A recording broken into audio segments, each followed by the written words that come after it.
Piers Morgan had his usual gaggle of mainstream legacy media establishment people, whatever the fuck you want to call them. Or did you think you could actually get on a platform like Piers Morgan if you were true alternative media?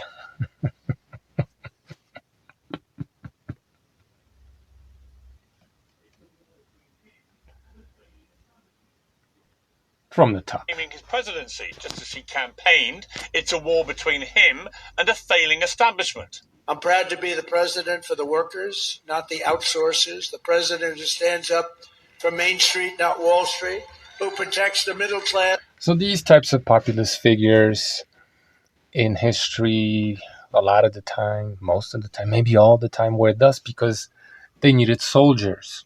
It's not the political class, and who defends America, not trade cheaters all over the globe. They're trade cheaters.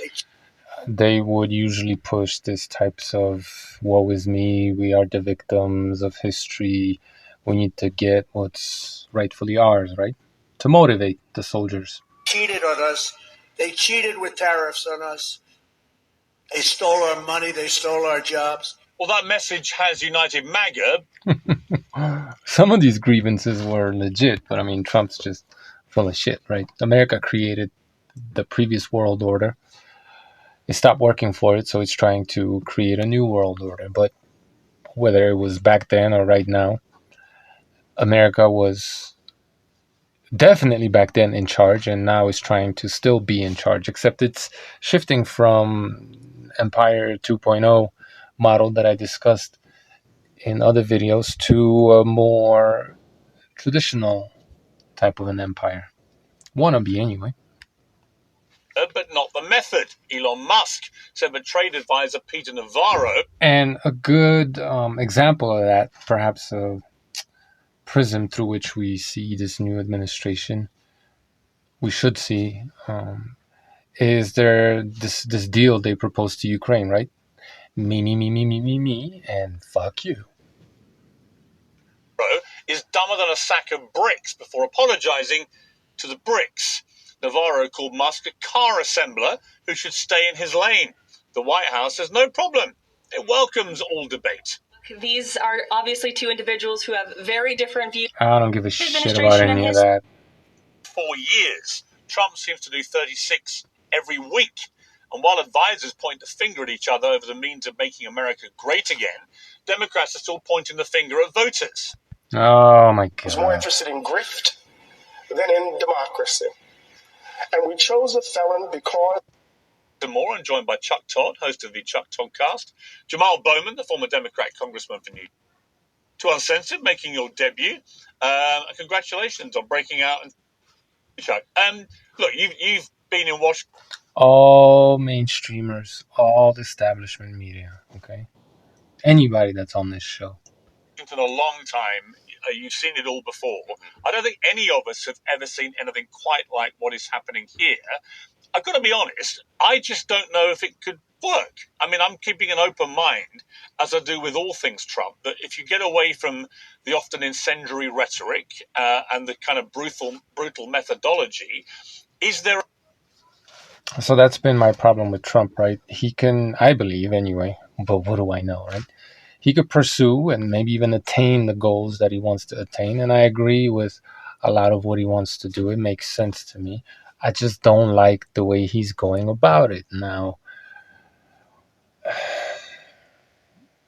For example, you could make deals, treaties, increase cooperation where you're the big bad boss and they're junior partners when it comes to, Canada, Greenland, Panama, all the way down to, South American prison colonies.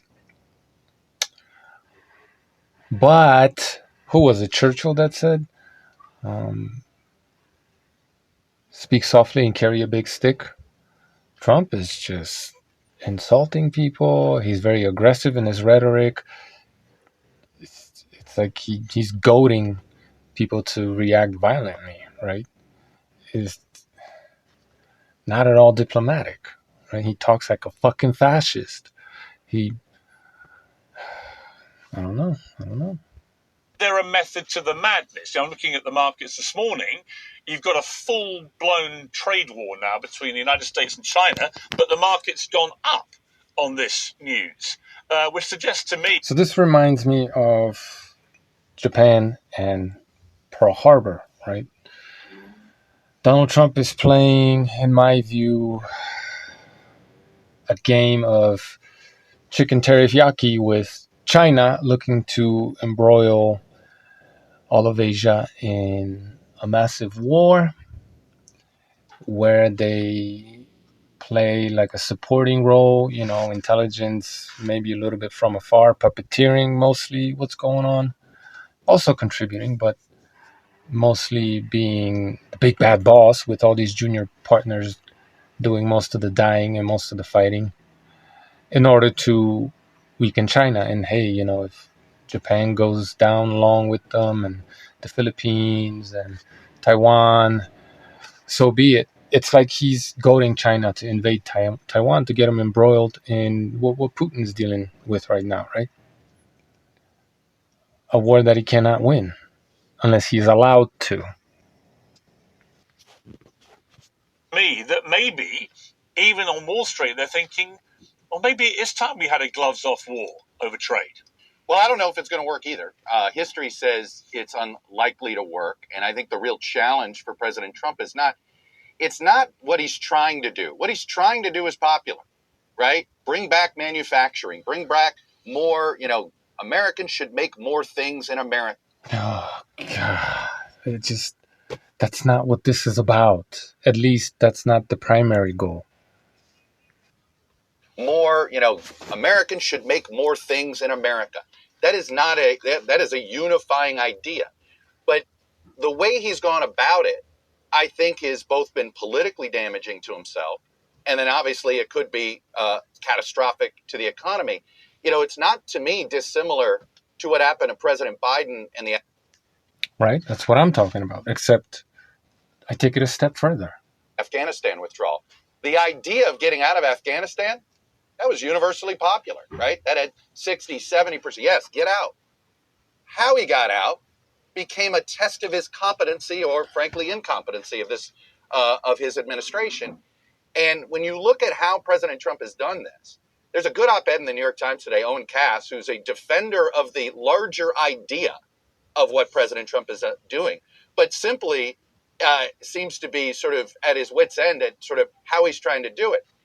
Politically, he should have done his tax cut first and sort of essentially gradually increased and gradually talked about how he was going to do his tariffs. You do a little bit at a time, 3 months at a time, see who comes to the table. You give business a chance to absorb the new... Right, that would be a way to bring back some manufacturing, right?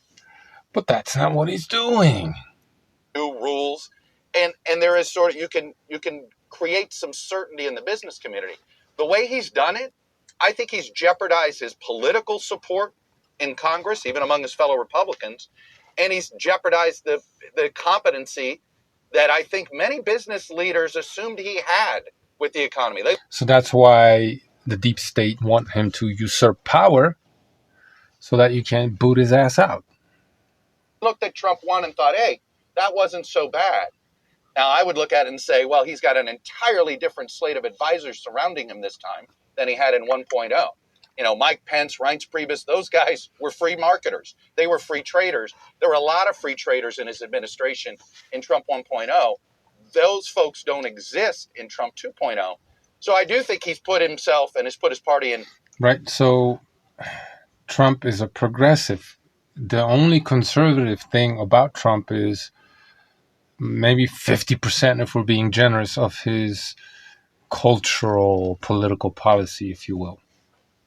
Even though, that gets kind of canceled by his authoritarian tendencies. But when you look at his economic, foreign policy, and that's all very much progressive. It's not conservative, right? This whole talk of isolationism, that's not what the people voted for. In massive political jeopardy by how he's gone about it. It's not the idea It's how he's executed it. Well, Matt Schlapp, it's a really Cognitive dissonance, in my opinion, right? interesting point Chuck makes, because we played a CNN clip earlier, them talking about a poll which showed that the majority of Americans are comfortable with the level of power that Donald Trump has. The majority of Americans have no clue what's happening, unfortunately. Which might be a surprise to many people on the left, for example, who think he's completely out of control and he's a king and so on. So it's clear that the American people at the moment believe actually it's okay that he has this amount of power. But how he's utilizing it is clearly causing him a lot of personal poll rating damage. Because another CNN poll I saw this morning showed that over the tariff issue, his support is definitely plummeting. And it is a massive roll of the dice. Whatever side you're on, whichever way you look at this, nobody has ever tried to launch a global trade war. He would dispute the word war, but I think most people... I thought he was supposed to be an isolationist, not a globalist. would say that's what we're now in. A global trade war between the United States and everybody else, with China in particular responding against fire with fire. So the two things can be right. People might be comfortable that the president has this power to do this, but the way he's executing this is eating up his political capital. And again, I don't know if it's going to work. The people are comfortable because he isn't going after them yet. All right, give it some time. It does, then he'll turn out to be a genius who played the ultimate blunt weapon, and it worked. If it doesn't work, conversely, he could be in serious political trouble, and the Republicans heading into the midterms might get one hell of a beating there and then another big beating in the next election. In other words, the stakes are incredibly high here. He's acting, Trump, as if there were to be no more elections. Right? When you make your first president in our history, and what's turned out to be over the course of the last 8 years is he's actually turned into to be one of the most consequential presidents in our history. And there's a couple things that you have to realize, which is this trade war is going on already. He's just decided to engage it. So there was this acceptance by Democrats and Well, no, he's accelerating it. Republicans, free traders, as Chuck just described them. I would quibble with that, but let's just say this. We were okay with America paying for everything. We were okay with American companies paying high tariffs and us having relatively low tariffs because we were so big and we were so successful and we dominated the economy and we dominated the globe. And then over time, the American middle class got hollowed out and the American people soured on this idea of globalism, and they soured on this idea that there was an upside. It's like, let's just blame the entire world for hollowing out the American middle class, as if America wasn't a global hegemon who had a say in everything, was everywhere and would dictate to just about everybody. And for the most part, everybody listened. And if they didn't, well, it was bombs over Baghdad, right? But, let's just act like financial capitalism and all these transfers of wealth, which were all internal problems, right? Let's just act like that had all these bubbles. Let's just act like the American oligarchy had nothing to do with hollowing out the middle class and making people, on average, less affluent in America. Let's just act like all these pump and dump financial fraud schemes and all that shit, that had nothing to do with it. It's all China's fault. Get the fuck out of here. To getting cheap T-shirts and cheap underwear when you couldn't work at the plant anymore. You couldn't find a job, and what you were told by a lot of people is that's okay, you'll get retrained and you'll become a computer technician, and that hasn't worked out so great for everyone. The other war that we've woken up to is the idea that we're in a global war with China, whether we want to accept that or not. They are. There it is. There it is, guys. They're just predictively programming you. Get ready. Are all over this globe. They have become the globe's banker. They're creating all the infrastructure on all these continents. I see this. What a nasty projection. Look, he's right to a degree, but I mean, China is looking to supplant the United States, right?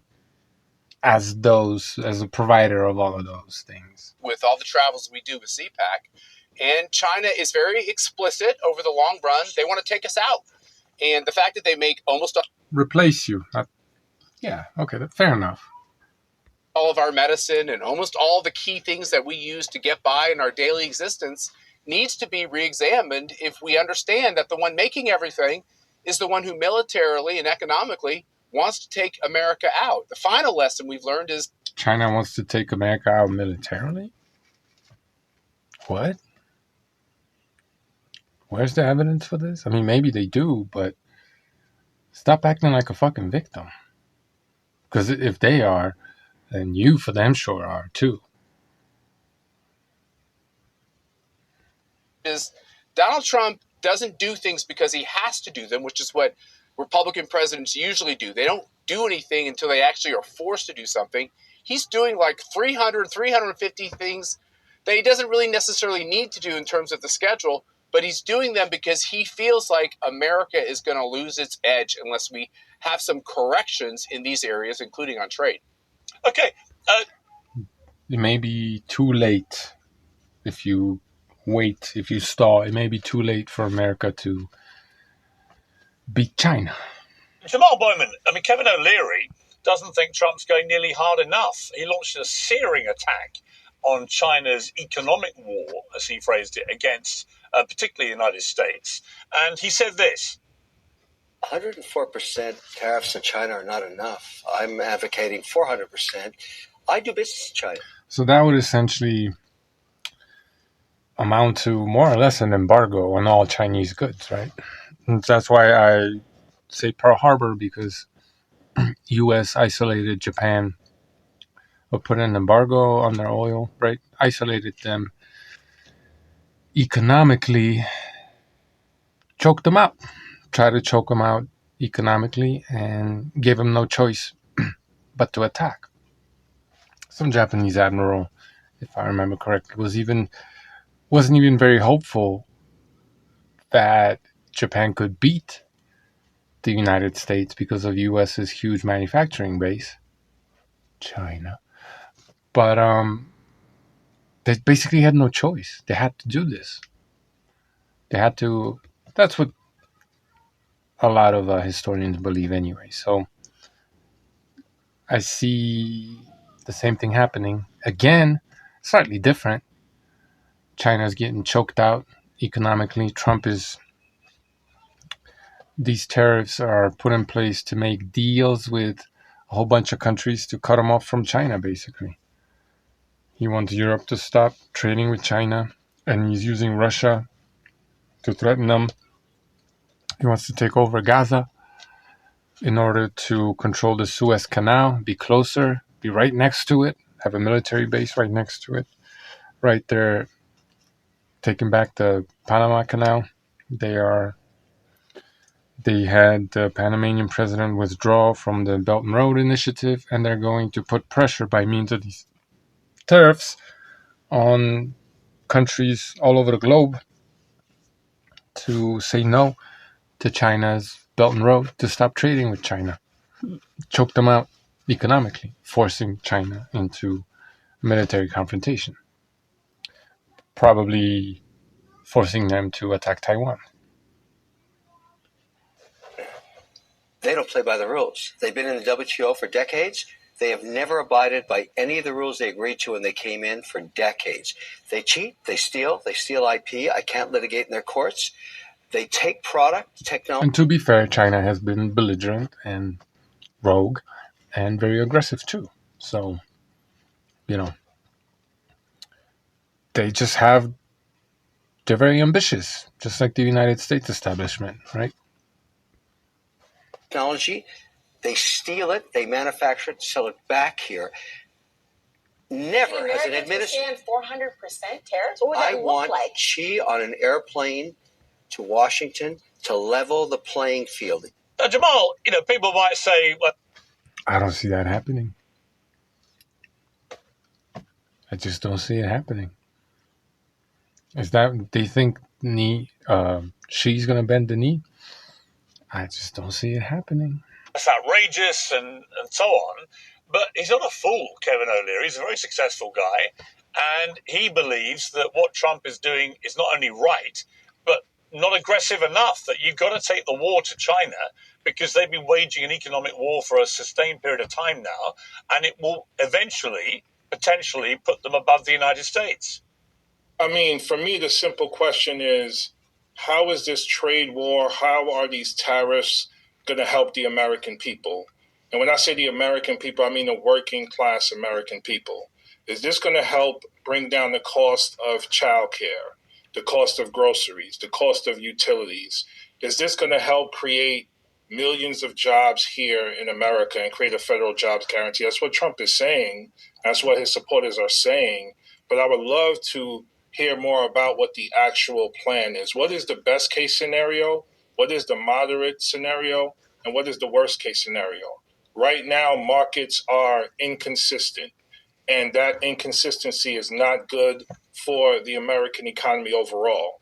But quite honestly, where I am in Yonkers, New York, where I represented the Bronx, places like Mount Vernon, working class, historically red line communities, whether the market is up or down, it is bad for working class people. And so Mr. O'Leary, Trump, people like that who already have incredible wealth and resources, they have these conversations in a way that's disconnected from the American people. You know what you do to beat China?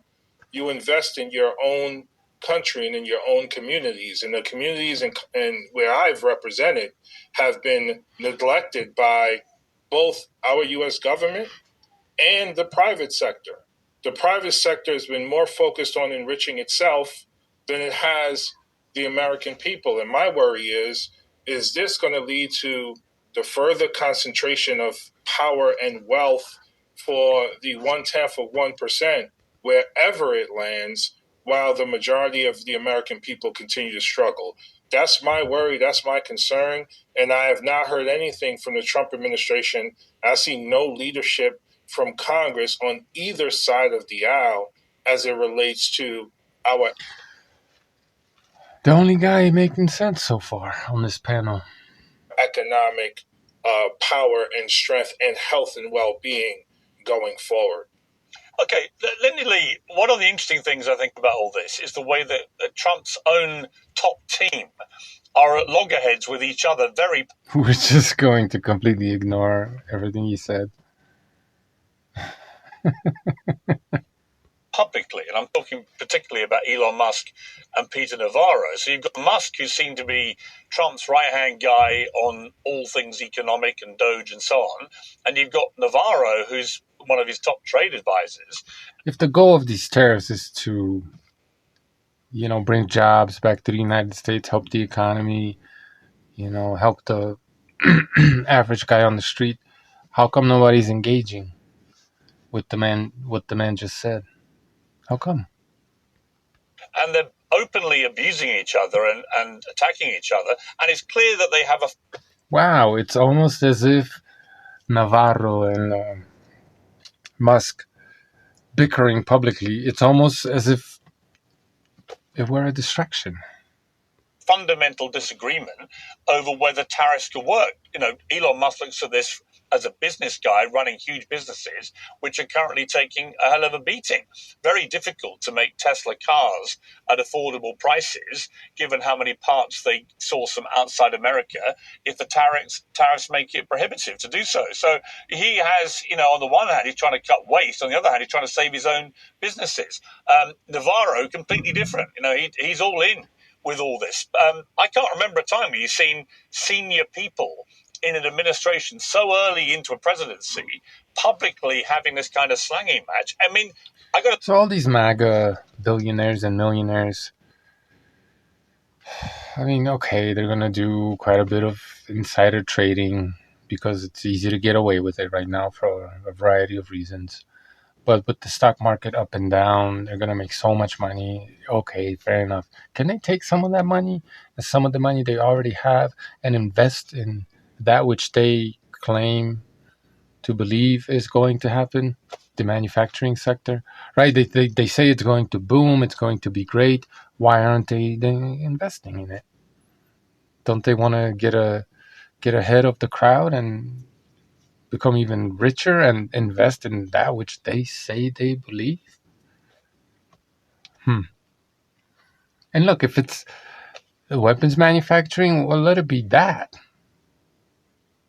It's like they don't seem to practice what they preach, right? I got to say, I find it quite healthy. You know, I don't really like the concept of collective responsibility. At least Musk is, tinkering with rocket technology. I mean, okay, I don't know why he's trying to reinvent the wheel, but give him some credit, I guess. Where everyone pretends they all agree with each other, but what we're seeing are the kind of inner conversations all playing out in public, a bit like we saw with Trump and J.D. Vance and President Zelensky. It is very transparent, but what do you think of it? Is this healthy or not? I love it. Frankly, this puts the lie to the fact, what Democrats are saying, that Trump is a king. You think a king would allow dissension within the ranks? I don't think so. So I'm actually really happy to see this spilling out into the public. And I think retardo, which is the phrase that Elon used, is actually pretty clever. Oh, she's like a gossip columnist. And I want to say, last time, Kirsten, you questioned my loyalty. I want to say one thing, though. I lost like 25% of my net worth in the last couple of weeks because I am so heavy on the NASDAQ in tech stocks, yet I am willing to give Trump a chance. There you go. Why aren't you in the manufacturing sector? Why are you doing the financial capitalism, which is the problem that got us here in the first place, right? Why are we doing that? These people, man. Oh. Line them all up against the wall, except the guy in the middle. Line them all up against the wall and do the deed already. Chance. It's only been 4.5 trading days, so I'm willing to see how this is going to play out. And frankly, as Caroline Levitt just said a few hours ago, Trump has a spine of steel. I'm sorry. So let's just see who's going to blink first. And at the end of the day, it's going to come down to China and the United States. It's really about these two countries. He's slapping tariffs everywhere to make sure that China has nowhere to go, to make sure that they can't have any loopholes. Global game of chicken Tariffyaki. But, they put an Asian face on and then to legitimize, I guess, what's happening. I don't know. Around the country being completely decimated. And maybe this will lead companies to reshore, perhaps, and reindustrialize. Perhaps this is, in fact, the medicine that we need. But again, we also have to mention that we have increasingly financialized our economy, and Wall Street doesn't necessarily... Come on. Really? reflect Main Street. And most Trump supporters, a lot of them don't own stocks, so they're not feeling the pain. Oh. It's the people who own stocks who are feeling the pain. Who gives a fuck? You don't want to gamble? Get the fuck out the casino. And besides, if you're getting the scoop on what's about to happen, you're probably rolling in the dough. And it's the little man that doesn't understand the game he's playing that's getting fucked. But I am really glad that you mentioned that Elon is dissenting. Bill Ackman, for instance, is also speaking up. This is a good sign. It's a sign of a healthy democracy. So all the Democrats out there marching. Are those all romance novels behind her? And saying, during our hands-off protest, saying that Trump is a monarch, a king, that's absolutely not true. Because I was born in an authoritarian regime, and you better believe that no one is allowed. There it is. No. Concerned with the tariffs. That's the owner of Marlin Steelwire on their profits potentially. Massive assault on the stock price of their companies and so on. Where do you sit with this? Iraq Pro. And 25 cents and we're going to be leveling the playing field to get from being impoverished into the middle class. You have to stay the course. Now is a wonderful opportunity to invest in America. Now is going to be a glorious future. So why aren't all these financial capitalists investing? Being created right now for the American worker. We're going to give American or Mexican worker? Look, there's going to be some manufacturing brought back to the United States. The high-tech shit, okay, I get it. But the Mexicans are going to make, the medicines, and that's the plan anyway, right? tremendous paths to get from being impoverished into the middle class. These are opportunities that we didn't have for decades. All of a sudden, we're going to be leveling the playing field. This was not an opportunity a couple days ago. Right now, we have all kinds of disconnects where we make baskets in Baltimore, Maryland. Rhetoric. How? Oh, he's about to tell us how the mechanisms by which this will happen. Baskets in Maryland.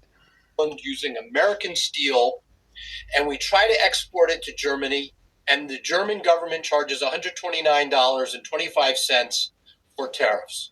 But if a German competitor ships the same exact basket back to America, what? The customs duty by the Americans is $1.25. This is so unfair to the American. So I'm supposed to believe that United States and Germany are shipping the same exact baskets back and forth, and American baskets are getting turned away, and Americans are buying German baskets, the same exact baskets, as if they couldn't buy them from the local manufacturers, American manufacturers. I mean, do I need to say it? This guy's full of shit. What is he talking about? Even if what he's saying is somewhat true, and he's just not giving you the nitty-gritty details because it would expose how much full of fucking shit he is, right? Like maybe the German engineered baskets are just better, the quality of steel is better, whatever the case may be, right?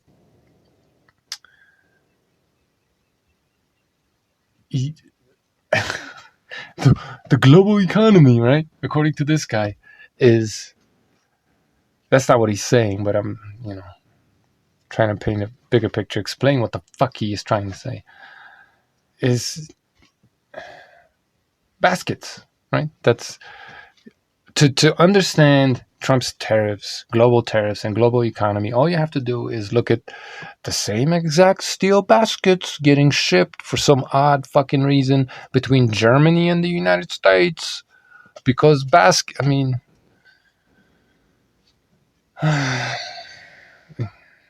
what can I say? Worker. We're leveling the playing field. We're making it fair. This is the time.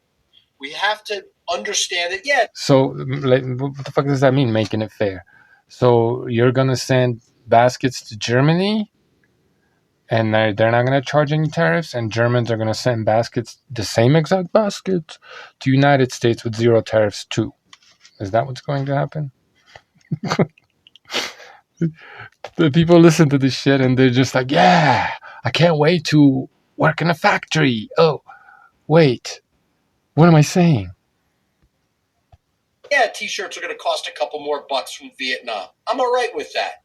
What's more important is that $80,000, $90,000 jobs, $100,000 jobs with health insurance and 401k matches are very commonplace all throughout America because there's so many new job opportunities.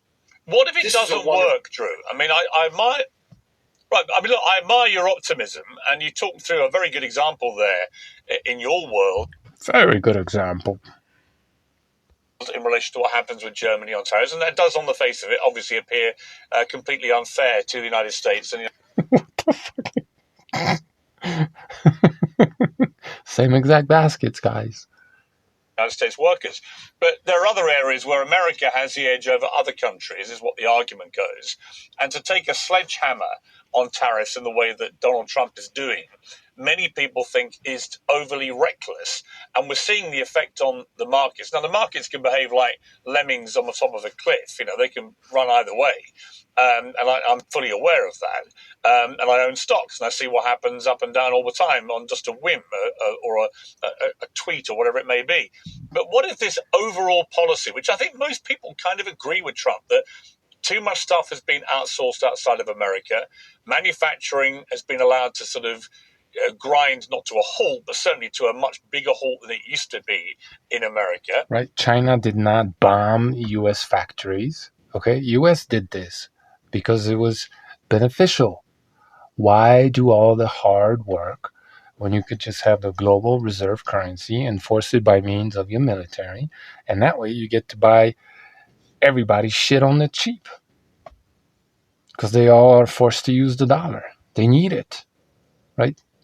It's like Caesar minting gold coins and only accepting tax payments in gold, right? Everybody was fighting to get Caesar's gold because they had to pay taxes, which made the gold very, very valuable, right? There's no intrinsic value to fucking gold. Not $3,000 an ounce. That's for damn sure. You forced the world. You made a deal with the world, right? Bretton Woods, to use your currency. The dollar became the global reserve currency. And if somebody tried to upend that, it was once again bombs over Baghdad, right? But because there's financial capitalism, corruption, theft, inflation, you can only print so much fucking goddamn money. And, China's on the rise. China's been able to rival you, stolen, the story, right? It's time for a new system because the old system that we created, well, we lost that game. We were living high on the hog for a long time, but ultimately we lost that game, and we need to restructure the game. We need new rules. I told you guys, there are still people in America who believe in American hegemony.